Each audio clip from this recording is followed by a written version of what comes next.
This isn't your average business podcast, and he's not your average host. This is the James Altucher Show on the Choose Yourself Network. Today on the James Altucher Show. I sent out bikini photos, and they invited me out to LA for a test shoot. I get a call 3 months later saying that my test shoot was approved and they're publishing it for October centerfold. And I'm like, oh, okay. How much do you get paid for that? I think it was $25,000. So you get $25,000. Everybody has seen you naked in this magazine now. What happens next? I wanted to do acting, so I started doing acting classes, and then I moved out to LA, and then was like, I need to find a manager and an agent. So I had a bunch of meetings. Every meeting, they were like, oh, you're branded as a playmate. You shouldn't do acting. That's what you are. You made the point that in one of your quotes, I'll maybe misquote a little bit, but you said basically you can't talk shit until you've lived through shit. Mm-hmm. On the surface, it seems like everything you've ever wanted to happen has happened pretty easily. So what's some of the shit that you've lived through?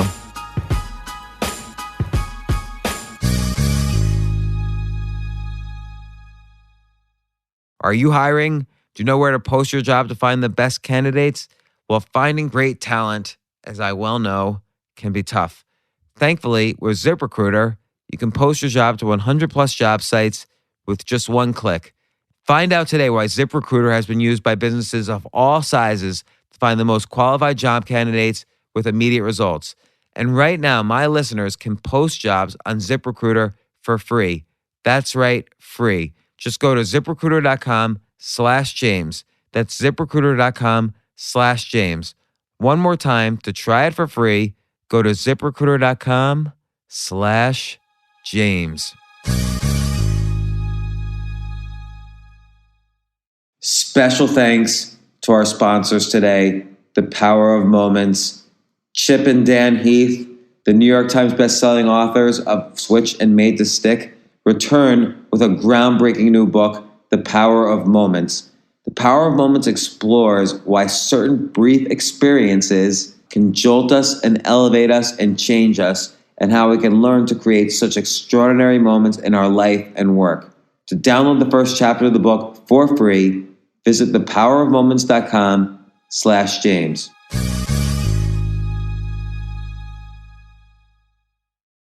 Amanda Cerny, I'm so happy to have you on the podcast, but I have a confession to make. Oh, tell me. You're probably the ugliest person I've ever had on this podcast. I don't know if people say that to you. It's like all the time, and it sucks because I thought, you're somebody new. You're probably nice. But you probably want to impress me. Yeah, it comes back at me again. I dressed up for you, so it just doesn't work. It backfires. You need what can you do to look better? Nothing, apparently. So you have there's so many different directions I can go, but I'm going to start off with you're a black belt in karate at the age of 11. That's a good start, yeah. Does that mean, we're going to get to all your other stuff because it's really impressive, but does that mean at the age of 11, I mean, certainly you would be able to beat me up at that point. I was but like, could you beat anybody up with a black belt in karate? I thought I could. Like you're not what I would consider like the Chuck Norris of karate people. So what could you do that, like what could you do if you ran into someone in the street and he was like threatening? I learned a lot of defense and pressure points and board breaks. So I'm sure if I can break a board, I probably could break something on him too. Can you break this table? Yeah, we'll try it after for all sure. Right, good. With my head. So, no, we don't want to do that because you're actually incredibly smart. And I'm going to describe why. You have 17 million Instagram followers, which is huge. I have 34,000. So it's still good. That's 34,000 people. It's 2% of yours or less. I forget the percentages. I got to go back to math. You're okay at math. That helps. You have millions of YouTube followers, millions and millions of YouTube views. You really became a huge hit on Vine with tens of millions of views on your Vines. And a lot of it is because you would just do these funny comic Vines. Like you're a comedian at heart. You got a comedian's soul. But at the same time, of course, you're extraordinarily beautiful. You were Miss October 2011 in Playboy. Mm-hmm. So you have a lot of different directions you've gone. And I feel there's a cohesive strategy to it. Like in articles and stuff, you always say, "Oh, I just started modeling as fun," but then that led to the Playboy, and that led to Instagram, Vine, YouTube, and now you're using all of this social media following to help in efforts like Puerto Rico or other, hurricane-torn areas, women's empowerment areas, and so. What's going on? What do you do? Yeah, well, and then I want to find out how you did it because it's not just looks. A lot of pretty people don't have 17 million Instagram followers. That was actually a big obstacle for me, was being a pretty girl and trying to do comedy, And do you feel that's like the elephant in the room? Like people say, oh, it's just because of... looks. Yeah. But then, it's not true. So, it's just people saying that because like you said, there's so many beautiful models and girls out there that, don't have that also. So I think it's finally, I really started to grow when, I was making consistent content and doing more comedy where people were tagging their friends and sharing it with their friends because it made them feel good and really just showing my personality more. So. Yeah, and I think you do it. So I've watched a lot of your videos, obviously, and like you have this one, freezing time. I forgot the title. When you can freeze time, and you freeze time because you're late for something, then you catch your boyfriend cheating, and then you do all these things to make the YouTube video funny. What do you do? What's the process like? It seems like you're creating you're a creative, right? So what do you do to create every day? Well, it's a lot because I'm producing content for Instagram, so that's like 1 minute comedic skits, and then one a day for my YouTube vlog channel, and then one a week for my YouTube main channel, which is a longer form comedic skit. So it's like anywhere from 5 minutes on. And then I'm also doing content on Snapchat and Instagram story. And you're like a top 5 influencer on Snapchat. Yeah. I don't even know what that means. Well, what's an influencer on Snapchat? It's somebody that has a lot of, fans on the app. I started using Snapchat for my fan base more than I was using it for my friends. I was just doing like improv bedtime stories that were just ridiculous. So I started doing that every night when Snapchat first became a thing. And then my audience really started to grow because Snapchat is one of the hardest platforms to grow on just because it's hard to discover people. It's hard to use the app. It's more one-to-one rather than one-to-many. Yeah, exactly. So, but then I managed to grow a large following on there, and then I moved it to Instagram also, all starting on Vine. So I kind of like branched off into different categories. But. And Vine, just so people don't know, is a video platform where you only have 6 seconds. It was acquired by Twitter at some point, and now it's kind of been winding down. Like I don't even know if they they deleted it. Yeah, it's all gone. But you could see collections of your Vines on YouTube though. Yeah. So how do you be funny and creative in a 6-second Vine? Yeah, that was hard. Because you built up millions of followers, so obviously you're one of the best. So I want to be funnier. How do you do it in 6 seconds? It's just getting to making sure there's a hard punch on it. Like you tell a little bit of a story in the beginning and make sure it punches really good at the end. I've noticed for a lot of social media content, people have a lot of ADD. So you have to keep them entertained through every second of it. And if you That's do that, hard though. And what you said about story, how do you tell a 6-second story? Yeah, it was actually... In video.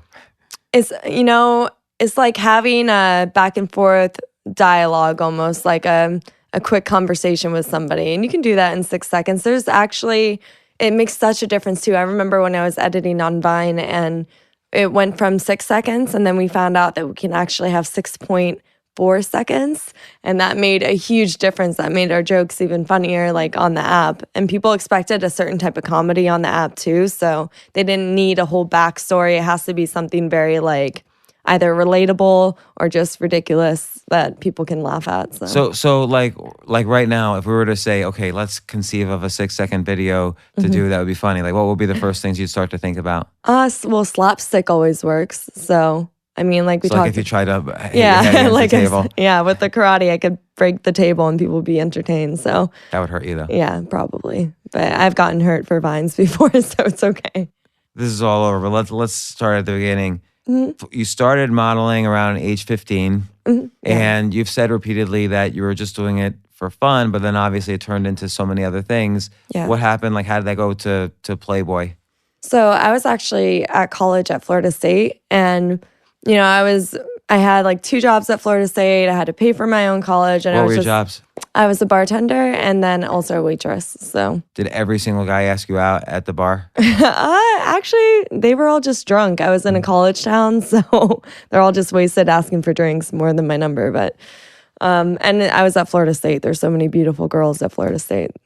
But I was at my apartment, and 2 of my friends at the same time, they randomly, like out of nowhere, maybe they were together because this is so weird. They were like, oh, you should, post for Centerfold. And I'm like, what? Like, what is that? You guys are crazy. Like, that's not even on my list of things to do in life. And then I remembered girls. Can I ask, what did you want to do in life? I wanted to be in the CIA. How come? Just because that's, my mom was involved in certain things when I was growing up. And then, it kind of inspired me just to be a part of the government. I probably watched too many action movies, so. Hold on. My phone is ringing. I got to shut it off. See, before I made sure my cell phone was off. You're a pro. I don't even know how to turn my phone off is the problem. Yeah, I don't even know. Is that Samsung? Yeah. All right, hold on. By the way, we're recording this because my mistakes are classic. Process is art. That's true. So that's true. Organic. So, okay, so you sent out your photos. Yeah, so I sent out bikini photos that I had, and then they emailed back and they invited me out to LA for a test shoot. And it was my first time ever going to California. I've always wanted to go. So I was like, all right, what the heck? I'll go to LA, and if anything, like, we take test shoot photos and they don't use them because I won't get picked. And then I come back to Florida State after, and then I get a call like 3 months later saying that my test shoot was approved and they're publishing it for October Centerfold. And I'm like, oh, okay. And do you get paid? How much do you get paid for that? I think it was $25,000. That must have been amazing. Like you were like in a college. Bartender. Yeah. So I was like, this is awesome because I was starting to run low on my money too because I saved a bunch in high school because I worked like 3 jobs when I was in high school. And I had a bunch saved up, but then I invested some too. So I was running low on my bank account. So I needed to, get some money quick. So that actually really helped me. But, and so you get $25,000. Yeah. You're on, everybody has seen you naked in this magazine now. Yeah. What happens next? You're walking around campus. I call Dad. I'm like, I just flew out to LA and they are publishing my centerfold. He's like, what? I thought you wanted to work for the government. And then I'm like, yeah, but things happen. So here we go. And then my mom was super stoked. So I ended up, I was ahead in college at the time. So I had like a semester left, but then I left to go to Miami. Just, I'm like, I'm not going to do that goal of working in the government anymore, I don't think. So let me go to Miami. And you're like, I agree with this, but you didn't finish college. No. Because what's the point? Yeah. So I was international business. So, I actually learned so much more outside of college than I did when I was there. Like when I was there, it was partying or going to the gym 2 times a day and working just to... 2 times a day? Yeah, because the gym? I was in Tallahassee. What else are you going to do? I need to start going once a day. Oh, well, join me. Gotta start. We'll go today after this. All right. And then, so you moved down to Miami? Yeah. And then I started doing live EDM event hosting. So I'd be like the one at the live festivals, just on the stage hosting EDM events and stuff. And I was like, that's not really for me. So I wanted to do more acting. So I started taking acting classes. And then this was like, 2017? So this was like 6 years ago. And then so I started doing acting classes, and then I moved out to LA because I was already back and forth so much for work. And then when I moved to LA, I was like, I need to find a manager and an agent. So I had a bunch of meetings, and then every meeting they were like, oh, you're branded as a playmate. Like, you shouldn't do acting. Like, that's what you are. And I'm See, like, this is a huge problem, and I know you'll agree, is that gatekeepers, almost by definition, they do their job and they pay their bills and they have to, and there's a role for them, but they're not gonna get what you do by definition, because what you do is gonna be creative and unique. Yeah. And they know what they can monetize. They don't know that you're beyond that. Mm-hmm. And so that's when you have to sort of choose yourself how you're going to create a dynamic career that's unique to you. Exactly. No, it taught me a lot that, you can't rely on others to help you. You have to kind of like do it yourself. And then from there, you'll attract people around you, that'll help elevate. What was, so you realized that, were you sad? No, I was kind of like inspired a little bit just to, prove people wrong. It's such a cliche thing, but it's true, People tell you no, you're like, oh, okay, yes, I'm going to do that. But they basically, and I didn't have like a proper reel. So I had friends that did YouTube, and I was like, if you need me for anything, for any of your skits, any time of the day, just let me know. I'll be in it, I'll work, and for free, I don't care. And there was an app also coming out at the time before I could shoot like the YouTube skits. And I started making like content on the app just because I didn't really know how to edit. So Vine was perfect for me. It was just editing within the app. You can't edit outside the app. You had to post on the platform. So I just started making these silly videos all the time. And then people started to actually enjoy them and watch them. I mean, I look back at my first videos and... What was the first one that like totally took off? Oh gosh. I think it was one about breaking up with your boyfriend. So it was like me posting on Twitter, I just broke up with my boyfriend.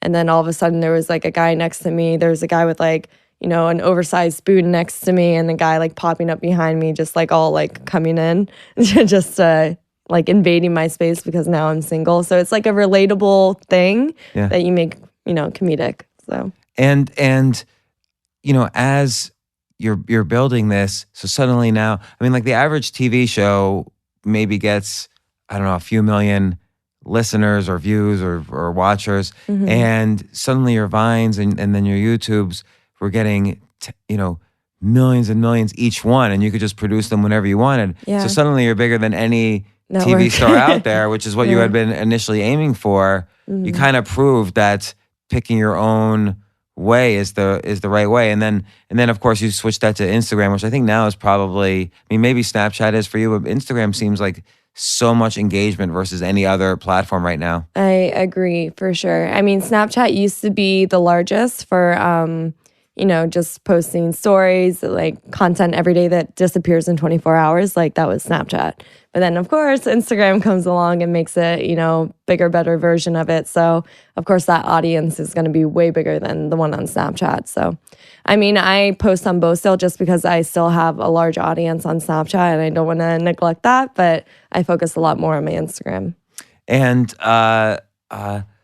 then it seems like you're always leveraging one thing into the next based on your own interests, and you do seem to have obviously some business sense. Like you created or you worked with somebody to create an agency on how you can use this newfound influence, and other people can use their newfound social media influence to sort of spread messages or be hired to spread messages. Like, how did you come up with that? Yeah, just because I've had a lot of friends even, and just people coming up to me, just, hey, can you put me in your video and help me grow? I want to be a singer, or I want to be a chef, or I want to be this. So I'm like, all right, this is something that I work so hard on every single day for the past, 5 years. And and literally every day working. But now it's like, okay, if I put somebody, and I've noticed too, if I put somebody on my platform, they grow a lot. And I'm completely fine with doing that and helping people, but there's such a business in that as well. And, finding super talented artists, whether it be like a street artist or, a musician, and then giving them a platform to grow on, whether it be my social media, a whole network of influencers, and then a team on the back end to help them grow traditionally and grow their business and really help them get a proper team around them. Because that was like one of the largest struggles I had in, growing so fast too, was that I didn't know who to put on my team. I didn't know the difference between manager, agency fully. I didn't have the best, I didn't have a videographer. I was doing it all on a tripod. So now I can be more productive with my time, and it's helping influencers with that as well. And how's it going? Great. Yeah, we started 3 months ago, and there's a lot of people submitting to be a part of it. So it's exciting, and it's kind of my own casting process now. But it's cool because now I get to even involve my friends that are super talented also. Let's stop to take a quick break. We'll be right back.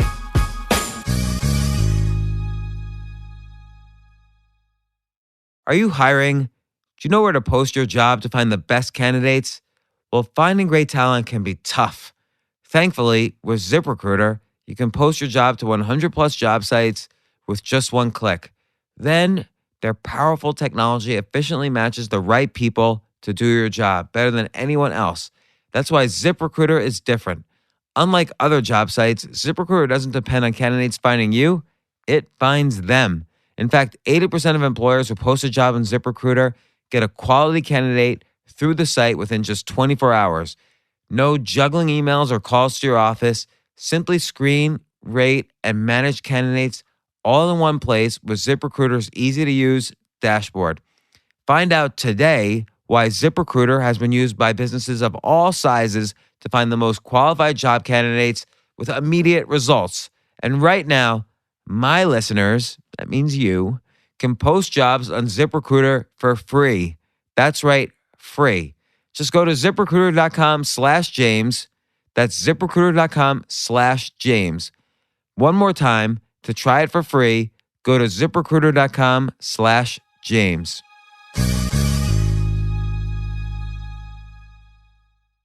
Chip and Dan Heath, the New York Times bestselling authors of Switch and Made to Stick, and now they've got a new book, The Power of Moments. The Power of Moments explores why certain brief experiences can jolt us and elevate us and change us, and how we can learn to create such extraordinary moments in our life and work. Research in psychology teaches us that our memories are not like films that we can simply rewind and watch from beginning to end. They're more like snapshots or snippets, fragments. And we cling to particular minutes or hours that rise above the surrounding weeks and months, tending to remember only the best, worst, or last moment of an experience. These defining moments in our lives are often just the result of accident. So why leave our most meaningful moments to chance when we can actually create them? What if a manager, for instance, knew exactly how to turn an employee's moment of failure into a moment of growth? What if you could create memories that matter for your children? To download the first chapter of the book for free, visit thepowerofmoments.com/James. That's thepowerofmoments.com/James.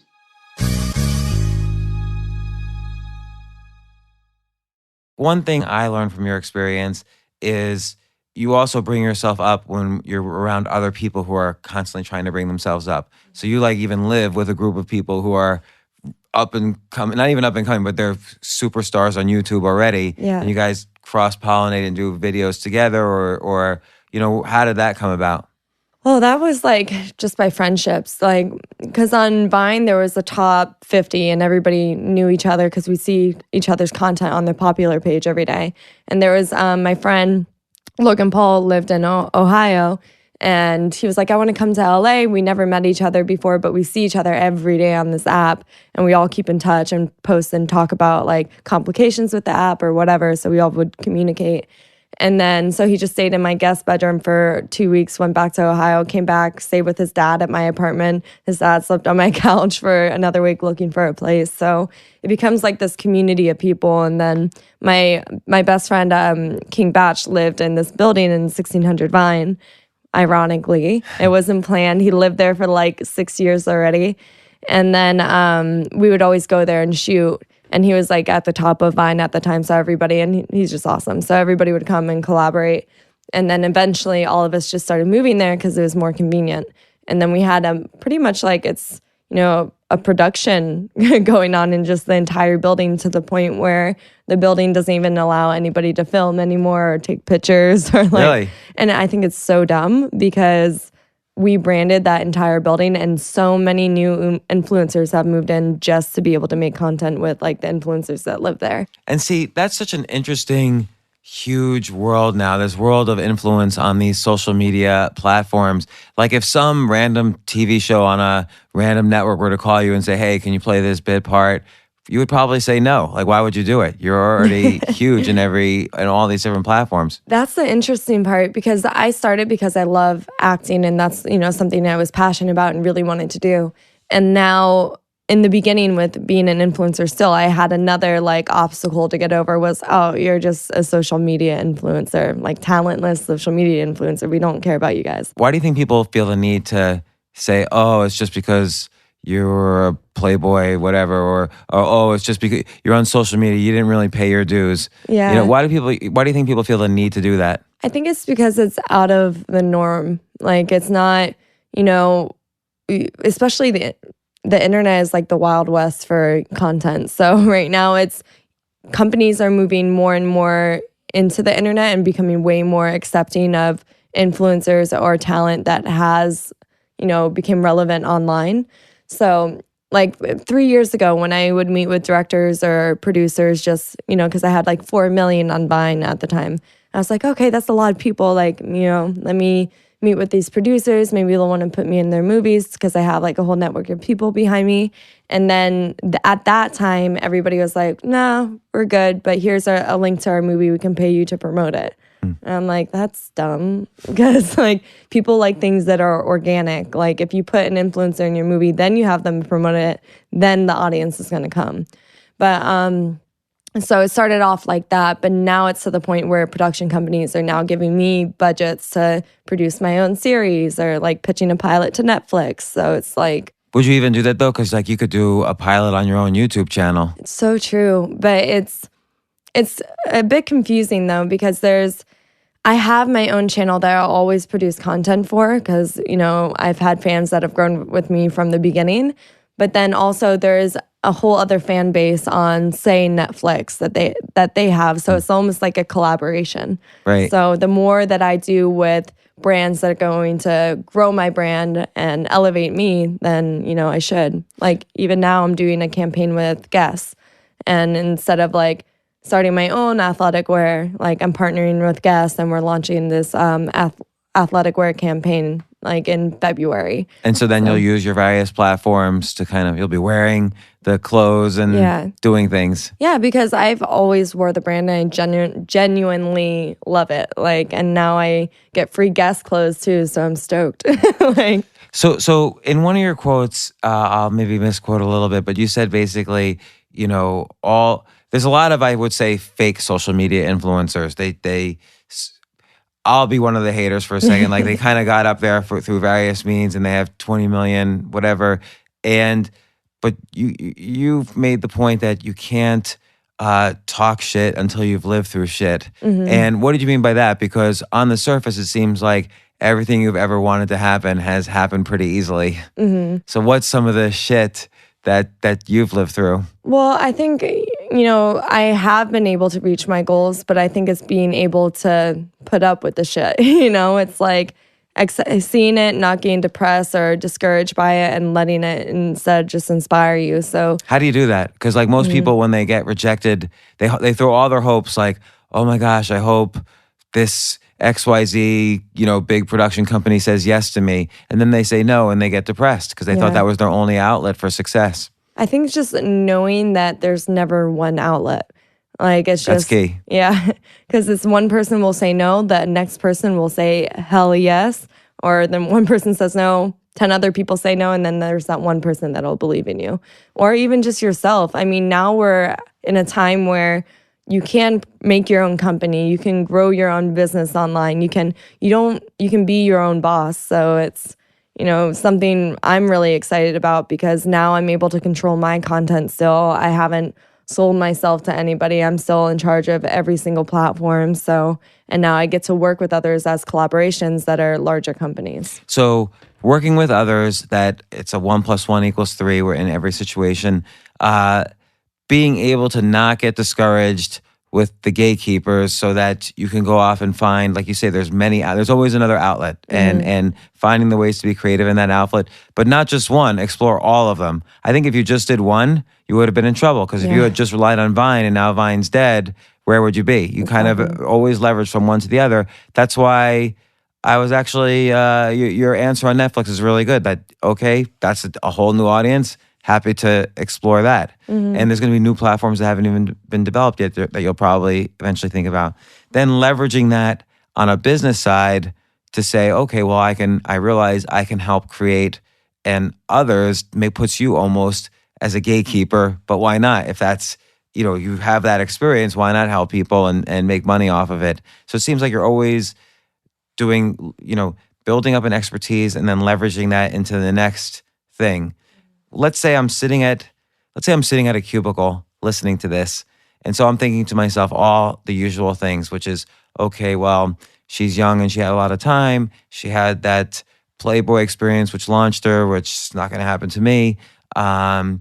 She has time every day to get up and create 4 different videos for each different platform, and then launch the careers of one of her friends or whatever.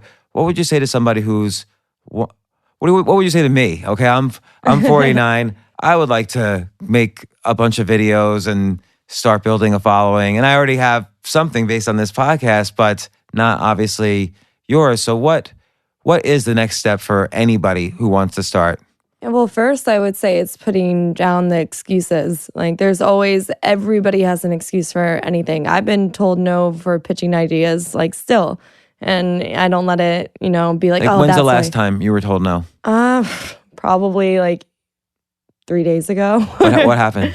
Well, it was about, I had this idea where I wanted to do the show, but have it based around like in Europe, and I pitched it to different producers and stuff, and then we had a conference call, and they were like, "No, concept isn't good, not doing it." And I'm like, "Oh," like, but all you right. could easily launch your own thing, and for sure. But definitely. It's nice to have some. It's always still nice to have someone say yes, give you a little bit of money, make it easier, get their production team in, and so on. Yeah, but now it's like I'm working, but it's also a learning process. Like, if you're going in thinking that you know everything and that you're perfect and, you're the best, like, yeah, have that confidence, but also know that take critiques from people and constructive criticism. Like, if they're telling me no, I'm going to be like, okay, cool. Like, but why? Like, tell me. Do you ask that? Yeah. And for sure, it's so helpful. Like, every step of my career I've asked, or I've gotten opinions on my videos from friends. I'm like, tell me the truth. Like, what do you think of this? Like, be harsh with me.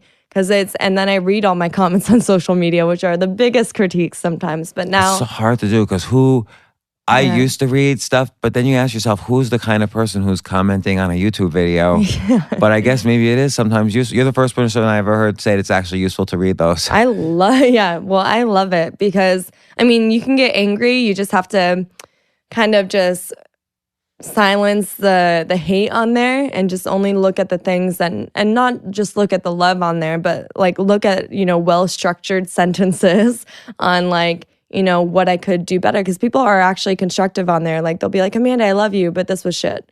Like, and what have you learned? Like, what's some of the biggest things you've learned in the creative process in these videos? Timing is everything. Making it entertaining all the way. What does that mean? Like, just for me, because I do comedy. Sorry, I should have specified. I do comedy, so comedic timing. And the punch. The punch always has to be the biggest and the largest at the end of your video. Like, it can't be like a traditional movie where you have like the climax in the middle, and then it's just like, so it's a little different. But then also being true to your own voice. Like, I was getting so busy to the point of like creating all these ideas every day that one day I was like, I don't have an idea for today. Like, I'm like, what do I do? And then I was like, okay, I'll just maybe work with some different writers and stuff. That way I can, be more productive with my time. I did that for like a week, and it was the worst experience ever, just because for my content it's short form and it's super organic to, myself. So people can tell if it's, if it's not me, and if it doesn't punch the same way, and it's a different style of writing than a TV series would be. So it didn't work for me. So I had to. What's a good example of like a punch at the end? I don't know. Maybe like a punch at the end is like your strongest joke. So it's either heightened energy, like that helps too. Like, you should have the most energy at the end, or just like awkward silences always work too. Just, it depends what your comedy is. I like that awkward silences work also. Yeah, they do. Okay, so if you were going to do, this is a stupid idea, but if you were going to do what we talked about earlier, like use your head to like break open the table. I'm not going to ask you to do this, by the way. If you were going to use your head to like try to break open this table, what would be an example punch at the end there? I get knocked out. That's classic comedy though. I try to do stuff now too that has like, a double punch, like, or a twist at it, like, not what the audience would expect. And I think that's so important. Like, if I were to hit my head on this table, the audience would expect me to just be knocked out. But if I hit my head on this table, a piece of the table flies up, hits you, you get knocked out, and I'm fine and oblivious to it. The audience wouldn't really expect that as much. But okay, so the unexpected at the end. Yeah. So we've talked about kind of this very direct, go from platform to platform, build up, and then business. But you also have various charitable efforts happening, like you're doing stuff for Puerto Rico, given the recent hurricane. What are you doing, and how do you do it? Well, yeah, I got inspired because I was watching CNN and I was like, oh, holy shit, like it is bad over there. They're without power. There's hospitals being run on generators with no fuel. I think a generator they completely ran out of fuel and 200 people in the hospital died. Like it's really bad. And so many homes destroyed. Like a lot of homes were just shacks, and just entire portions of Puerto Rico are just gone. I know, and I'm from Florida, so the Keys got hit really bad also, but Puerto Rico is just a whole another level of just like horrible. And they're not getting like the help that they need. But now people are finally starting to contribute. The government's helping, and people are really inspired to help. And, I got inspired when I was watching one of the mayors speak on CNN, and she was just in tears, just like begging for help. So I have a strong platform. I have, like we said, 17.5 million on Instagram, and across all my other platforms too. I'm posting. I get like 3 million opens on my Instagram story a post. And so it's like I have a lot of people that are seeing my content, and I was like, yeah, I should go around New York City and just like take pictures all day and like post like fun content and cool photos and do a comedic skit in Times Square or something. But then I'm like, or I could just take a selfie video right now, tell people to go donate, have meetings with, the right people here. And like I have some meetings set up today to deciding on like how we're going to like invest the money or like spend the money into charitable causes, whether it's partnering with another organization or bringing volunteers out there, even me going there. So it's like just figuring out the best way to spend it once we raise all the funds. So let's say people are listening to this and they want to help. What's the best way to directly help through you? The best way is just going to www.gofundme.com/Power Angels Puerto Rico. So that'll bring you to the GoFundMe page. You can put a donation there. All proceeds are going directly to the cause. Nobody's making money off it. It's super safe. Like I have a bunch of celebrity friends and other influencers helping me promote it as well. And we're going to make this awesome compilation video and just like do something good with the power of social media because it's so strong. Have you considered living in Puerto Rico? Not right now. No taxes, no federal taxes. That would be amazing because California is crazy. 13%. Oh my gosh. Yeah. I'm like, can I be a Florida resident? So I need to go to Florida more. I'm going to. Got to visit mom more.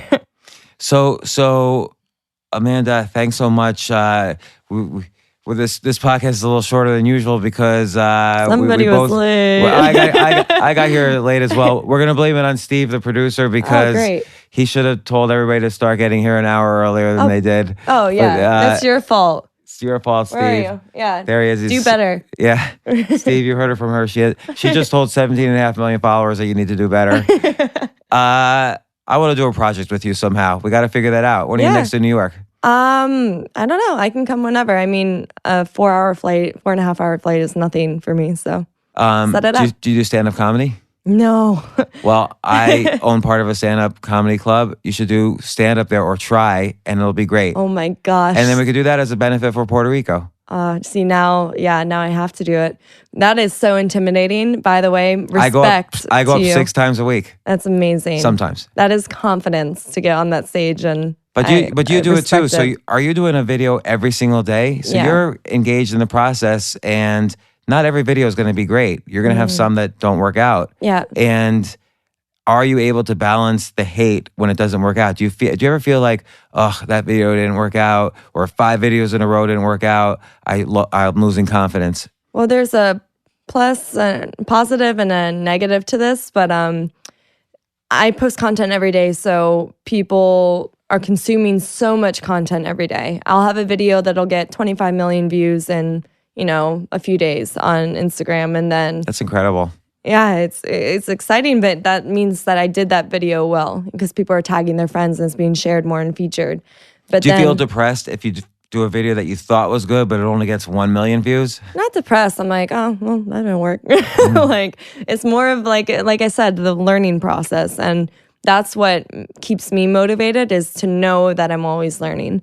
Like, if I do one and it didn't work, but I still thought it was funny and I still think it's funny, I'm going to keep it on my page. I don't really delete anything. So I keep it up there, and then I'll get feedback, whatever. Even if it's negative feedback, people forget about content or situations so easily. Like, if I post a video that people don't enjoy as much, the next day, if I post a video that's amazing, everybody thinks is hilarious, they're going to forget about that video I posted the day before. So just because there's so much content happening online. You know, that exact advice I heard from only one other person is a YouTube rapper, Mac Lethal. Do you know who he is? No. He does these really super fast raps. He's been on Ellen for it. He did like the ABCs of rap. You almost can't understand. It's almost like 1,000 tongue twisters. He raps right through. Wow. And he gets millions of views on his YouTube videos. And he said that too. He said, sometimes I do one that's bad. I worked really hard on it. But everybody forgets that once you do the next thing that's good. Yeah. So that's what he just focuses on. Mm-hmm. So what's one more piece of like creative learning that you've experienced along the way? Yeah. I think be supportive also. You know, it's such a community once you get more and more into the entertainment space and the creative world.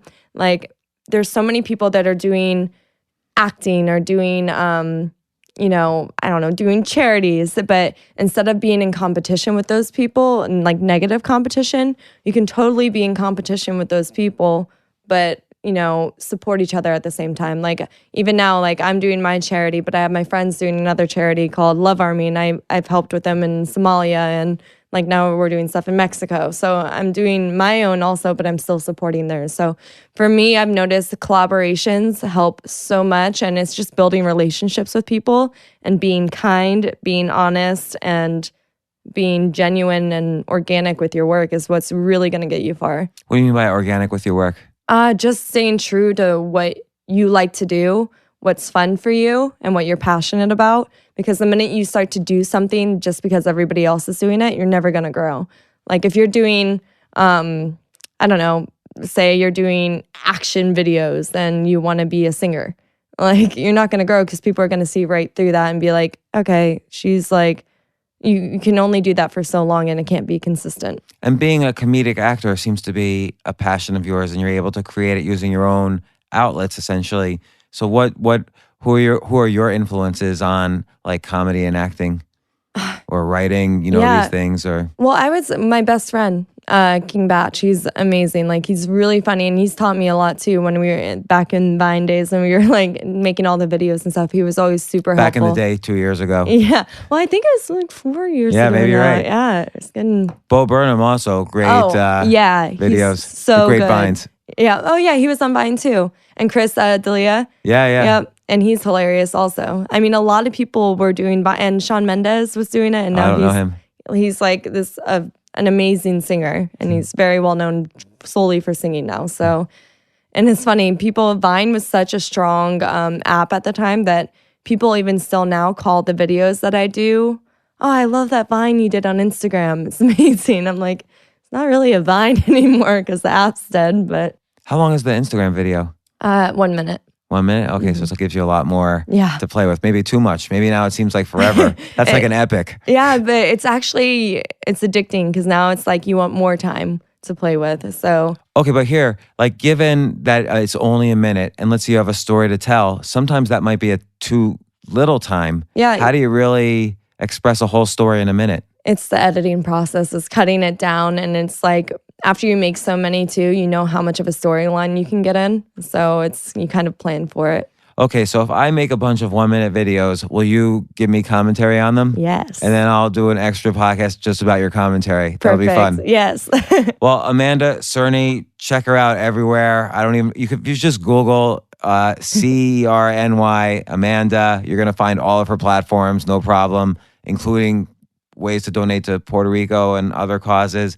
I'm going to donate, so I'm going to take the proceeds of this podcast and donate them. Oh, so, amazing. Thanks again for It was very short notice, but we got you on, so thanks for coming. Yeah. Will you come on again? For sure. Excellent. Definitely. And I forgot to say, rest in peace to Hef, because we did talk about you know, me being a playmate. So that happened recently. Well, then I want to ask you, how did you, given that you were, Miss October 2011, how did you stay out of the scene that many women get caught up in around the Playboy Mansion? Yeah.